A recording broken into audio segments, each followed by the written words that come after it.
What happens when Hollywood royalty finally decides she's had enough of being talked down to on national television?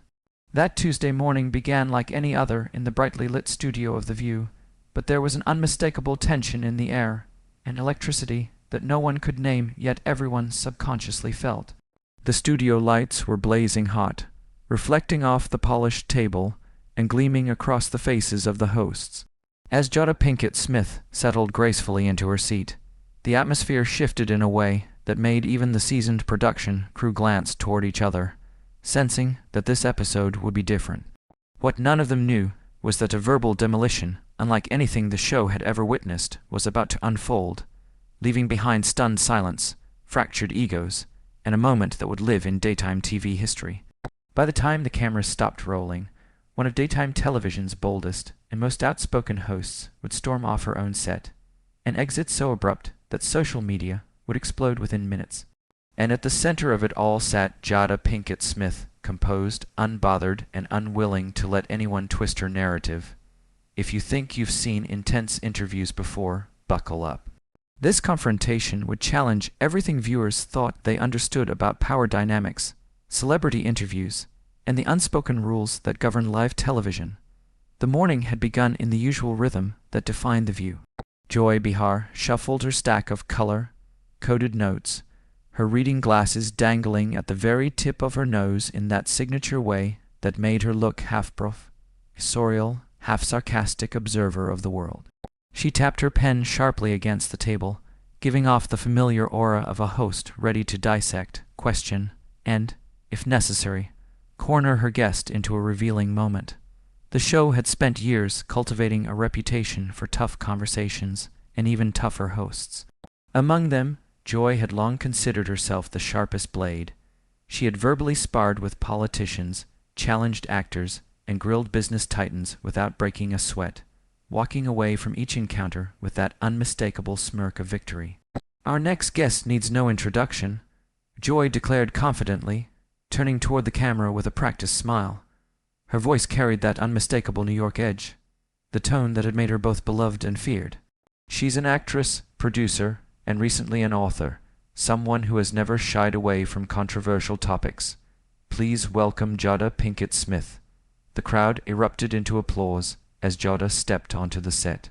She moved with a kind of quiet power, the calm authority of someone who had lived her life in the public eye and learned to navigate it with precision. Her crisp white blazer glowed under the studio lights, highlighting the sharp contours of her face and the calm intensity in her eyes. There was something unmistakably different about her energy that day, something grounded, firm, almost unshakable, a shift that the hosts, in their excitement and routine, failed to notice. "Jada, welcome back to The View," Joy said, extending her hand across the table. Jada accepted it with a firm, intentional grip. "Thank you for having me, Joy," Jada replied, her voice smooth and steady, a tone that hinted at both warmth and readiness. As the hosts settled into their seats, the familiar chatter began. Whoopi Goldberg offered her usual mix of humor and gravitas. Sarah Haynes chimed in with bright, enthusiastic questions, and Alyssa Farah Griffin added her measured, analytical observations. At first, everything felt predictable. They asked about Jada's recent book tour, her reflections on personal growth, her projects in the entertainment world.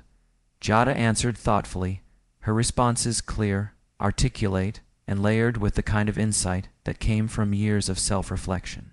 But beneath Joy's polite nods and well-timed smiles, a storm was gathering. Anyone who had watched Joy long enough knew the pattern. She never dove straight into the controversial waters. She waded in slowly, warming up before unleashing the tough questions she believed her audience deserved. And today, she was preparing to do exactly that. She shifted in her seat, leaned slightly forward, and slid her glasses higher onto her nose, a gesture that always meant she was transitioning from casual interviewer to full-on interrogator. Jada noticed the shift. Her posture straightened almost imperceptibly. She crossed one leg over the other and rested her hands calmly in her lap, as if silently signaling she was ready for whatever was coming. The audience didn't know it yet, the crew didn't know it yet, and even the hosts hadn't fully realized it. but the interview was about to veer off its carefully planned path. Joy had a line of questioning prepared, one she believed would expose contradictions in Jada's public statements, spark debate at the table, and grab headlines online. But what Joy didn't anticipate was that Jada had arrived with her own sense of purpose, and she wasn't in the mood to be talked over, misinterpreted, or used for viral sound bites.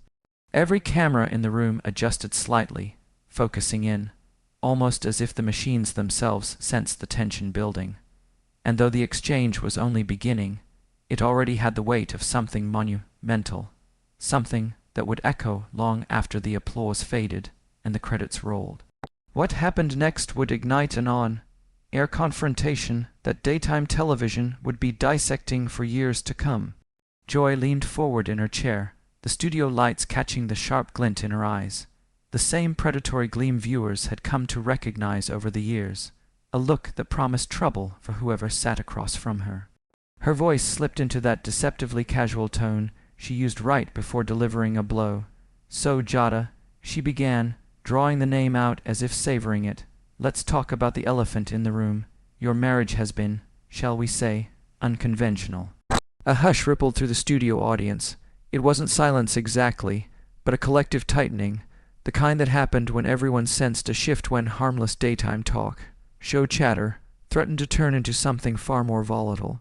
Joy continued, barely giving Jada a moment to breathe. "Do you think your public discussions about your personal life have been helpful or harmful to your family?" Jada's expression, calm and neutral on the surface, did not flinch. But those who truly knew her, who had watched her weather storms and rebuild herself countless times, might have noticed something subtle, a slight narrowing of the eyes, a microscopic tightening in the muscles around her mouth. Signals that she was preparing internally for whatever was coming. "Joy," she replied evenly, her voice steady as bedrock, "I think honesty and transparency are always helpful, especially when you're dealing with complex human relationships. Don't you think so?" But Joy was already leaning in, already hunting, already committed to the role she loved best, prosecutor disguised as journalist. "But don't you think?" She pressed on, her tone taking on that sharp, interrogative edge she was famous for, "that some things should remain private. I mean, your children grew up with their parents' intimate details splashed across every magazine, every talk show, every gossip site. Isn't that?" She paused deliberately, letting tension thicken a form of child abuse. The word dropped like a stone into still water, sending shockwaves through the room. A few audience members gasped softly, others exchanged uncomfortable glances. The atmosphere shifted from curious to electric, charged with the threat of escalation. Even the crew members behind the cameras seemed to freeze, as though suddenly aware that they were no longer filming a daytime segment, but witnessing the beginning of something far more combustible. One audience member could be heard whispering, "Oh no, she didn't." Joy wasn't done. She leaned back, as if delivering a final blow with theatrical flair. "I mean, how does a child grow up with something like that hanging over them?" The question hovered in the air like a weapon, suspended, dangerous, almost visible. Beside Joy, Whoopi inhaled slowly, her years of experience telling her this had crossed a line. She cleared her throat, readying herself to intervene before the conversation spiraled into irreparable territory. But Jada lifted one hand, calm, composed, commanding. "A silent message, I've got this, child abuse." Jada repeated, her voice dropping to a lower, more resonant register. It wasn't loud. It didn't need to be. The tone carried weight, authority, and a sharpened edge that made the room go still. "Joy," she began with a calmness that felt more dangerous than any shout, "I'm going to stop you right there." The air thickened. Joy's smirk flickered, faltered. She'd expected defensiveness, maybe even tears. She had not expected this level of composed intensity. "You want to talk about abuse?" Jada continued, her eyes locked on Joy's with unwavering focus. "Then let's talk about the abuse of using someone's pain, a family's pain, as entertainment, for your show, for your ratings."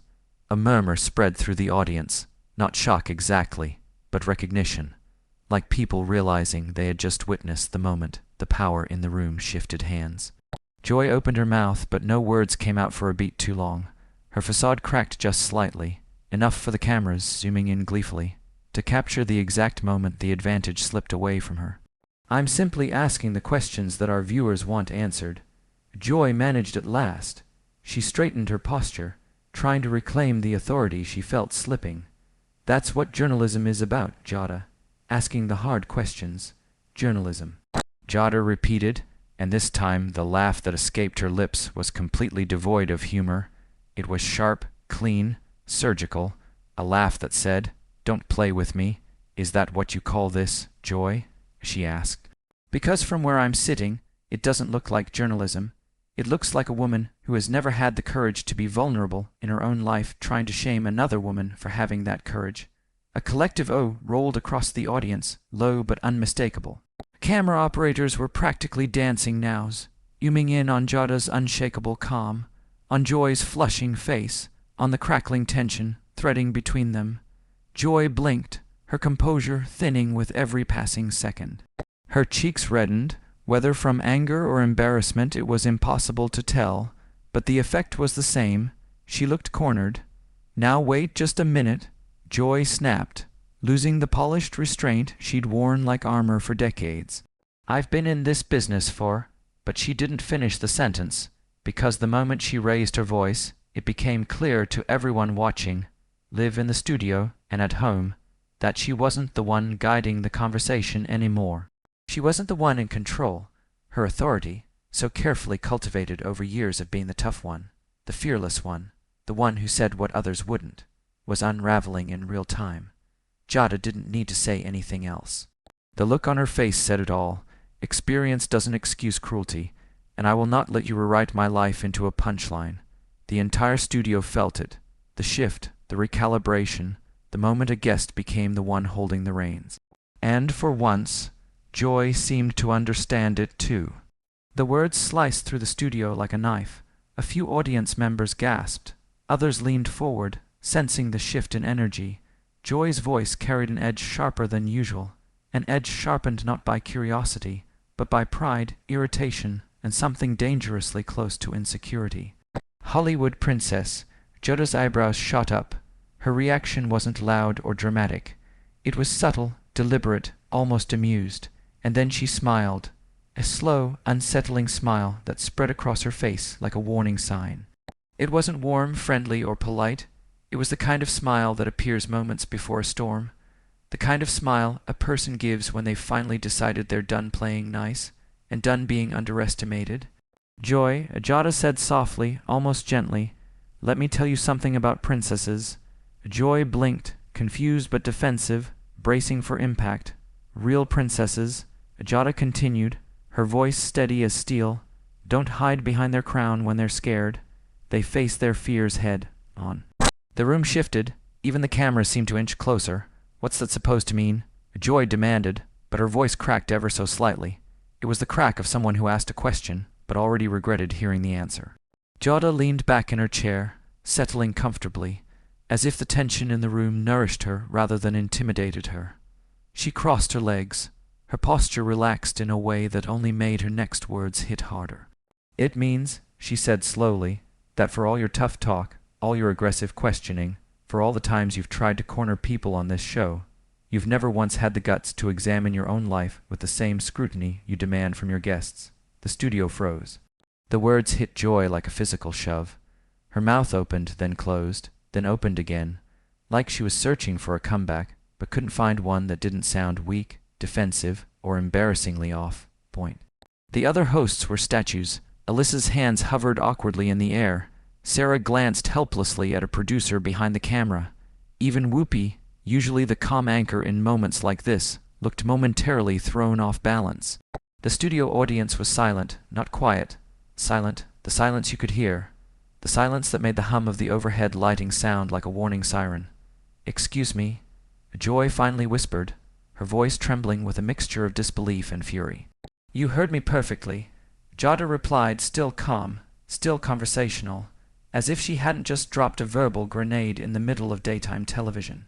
"You sit here every day behind this table, throwing stones at people who actually have the courage to live their lives authentically. But when was the last time you looked in the mirror and asked yourself the hard questions?" Joy's face flushed a deep, burning red. A storm of emotions, anger, humiliation, shock, collided behind her eyes. Her fingers curled around the edge of the table so tightly that her knuckles turned white. "How dare you come on my show and attack me personally? This is supposed to be about you, your book, your choices, your show." Jada repeated, then she laughed, a rich, genuine laugh that only deepened Joy's fury. "Joy, this isn't your show. This is The View. Last I checked, there were other people at this table." Jada glanced briefly around at the other hosts, Whoopi, Sarah, and Alyssa, acknowledging their presence in a way Joy hadn't all morning. "But that's the problem, isn't it?" Jada returned her gaze to Joy. "You think everything revolves around you, your opinions, your judgments. You don't interview people." She tilted her head. "You attack them." That was the moment Whoopi tried to intervene. "Ladies," she said cautiously, "maybe we should just—" "No, Whoopi." Jada interrupted, her eyes still locked on Joy. "I think it's time someone finally said what everyone in this studio has been thinking for years." The air thickened. Joy stiffened. Joy. Jada continued, voice low but unwavering. "You've built your entire career on being the mean girl at the lunch table. You think cruelty equals intelligence. You think embarrassing people on national television somehow makes you brave, but it doesn't. It just makes you mean. I am not cruel." Joy sputtered, her composure shattered beyond repair. Her voice shook, and the signature Behar bravado was nowhere to be found. "I ask tough questions. That's what separates real journalists from celebrity fluff pieces. Real journalists," Jada repeated, leaning forward slightly. For the first time her voice rose, but it wasn't wild or uncontrolled. It was power, pure razor, sharp controlled power, real journalists. She said, enunciating every word, "Do research. They ask thoughtful questions. They challenge people with facts, not with insults. And they certainly don't hide behind the excuse of tough questioning, when what they're actually doing is projecting their own bitterness onto every guest who sits in that chair." Joy's mouth trembled. Jada didn't stop. "You're not courageous, Joy. You're comfortable. There's a difference." Gasps rippled through the audience. "You sit at this table every morning, safe and protected, passing judgment on people who have lived lives you can't begin to understand. But the moment someone mirrors that same energy back at you, just a fraction of it, you crumble." Joy shot up from her chair so fast it shook the table. Her earpiece fell out. A producer yelled from off camera. Whoopi raised her hands as if trying to calm a wild animal. But Joy was done. "You know what?" she snapped, voice quivering. "I don't need this. I don't need any of this."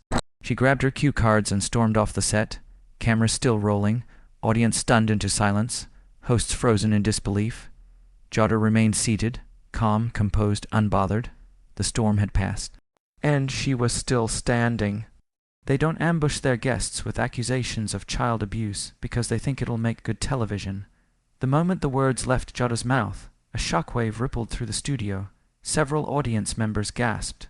A producer off camera froze mid-step.